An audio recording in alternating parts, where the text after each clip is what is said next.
Hello everyone. So today this video is about how to use Google Docs. Now I know that might sound like a very simple thing to do, but what in my experience, so many people are used to using Microsoft Word. As they were growing up before Google sort of became the dominant search engine, especially sort of older people, and also people who work predominantly with Microsoft Word in offices at their workplace, because Microsoft is pretty dominant in the office software space. So, and even some kids, even though a lot of schools, most schools, use Google applications, Gmail.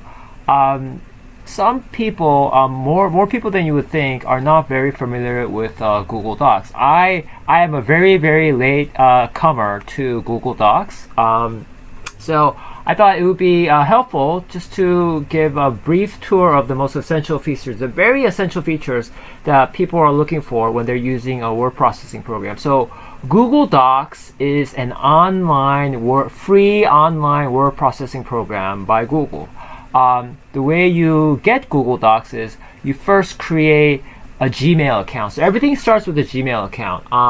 So what you would do is go to gmail.com, the website address for Gmail. You would register, and once you create your Gmail account, let me show you here. So this is my Gmail account here, right? Okay.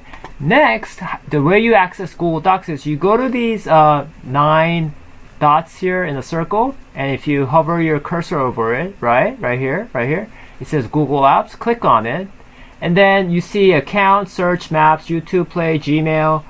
Click on More down here, and then you see Docs. Click on Docs, and there you go. Okay, and it's as simple as clicking on a blank document, and now you're ready to create anything that you wish on this Google Doc word processing program. So how to go about, so here on the upper left corner here is untitled document. So you can name your document. Let's name it CSUN class 514, okay? Or whatever you want to create, okay? Sample document. And then you can just press enter, and it says here saving, right? So there is no save button here, as if you'll see here. You know how like in Microsoft Word or other word processing programs, there's a save button. There's no save button because anytime you type something, even if it's a single letter, it automatically saves. And right here it will say. So for example, if I start typing, this is, you see the saving here, right? This is A, right here, saving. Everything that you type, it instantly saves. It's automatic. It's real-time saving.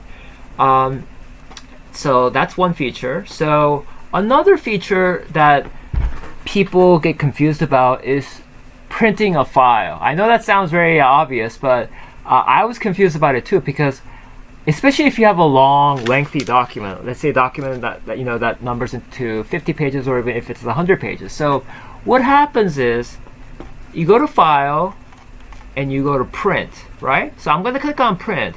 What happens is it says you're waiting for right, and this didn't take that long. I mean, it was nearly instantaneous because it's a very short file. I mean, it only has it's a single page Word document. It goes to PDF, so you can save it, or if you want to just open it up and print it, you go to Open with Acrobat. You press OK, and then once in a moment here, it becomes a PDF document. This is this is what I was typing. And then you print from this PDF file. So that's how you print things you create that you type, word processing documents that you created on Google Docs. Okay? So how to create Google Docs is by registering for Gmail, and then you go to the upper right corner and go to the applications, right? And then there's no save because it automatically saves everything that you type, every letter that you type. And then how to print is you go to print, and it goes and then it opens up a PDF document. The longer the file, the lengthier the word processing file, the longer it might take. So it might take actually a couple of minutes for very long files to convert everything to a PDF. So just be aware of that, okay? All right, well, thank you for watching.